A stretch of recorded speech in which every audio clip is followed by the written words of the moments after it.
लातूर पोलिसांची कर्तव्य तत्परता, आत्महत्या करणाऱ्या मुलीचे वाचविले प्राण।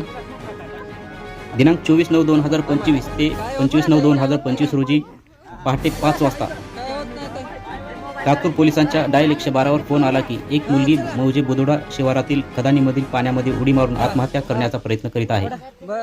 त्यावरून डायल 112 कक्षामधील पोलीस अधिकारी अंमलदारांनी विनाविलंब सदरची माहिती लातूर ग्रामीण व औसा पोलीस ठाण्याच्या पेट्रोलिंगवर असलेल्या पोलिसांना कळविली। पेट्रोलिंगवरील पोलीस अधिकारी व अंमलदारांनी घटनेची संवेदनशीलता ओळखत काही मिनिटातच सदर ठिकाणी पोहोचले। त्यावेळी खदानीच्या पाण्यामध्ये एक तरुणी बुडत असताना आरडाओरडा करताना दिसून आली। लागलीच पोलीस ठाणे औसाचे पेट्रोलिंगवर असलेले पोलीस उपनिरीक्षक अतुल डाके व त्यांच्यासोबत असलेले पोलीस अंमलदार व होमगार्ड यांनी पाण्यामध्ये उडी टाकून बुडत असलेल्या तरुणीला पाण्याबाहेर काढले।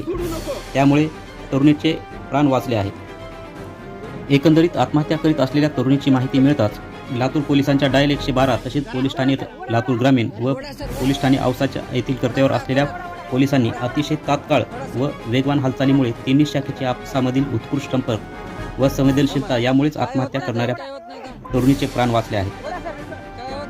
पोलीस अधीक्षक अमोल तांबे, पोलीस उप अधीक्षक मंगेश चव्हाण यांनी डायल 112 कक्ष पोलीस ठाणे औसा, पोलीस ठाणे लातूर ग्रामीण येथील कर्तव्यावर असलेल्या पोलीस अधिकारी अंमलदार होमगार्ड्स यांचे कौतुक केले आहे। मी सोनेराव गायकवाड, सह्याद्री न्यूजसाठी लातूर।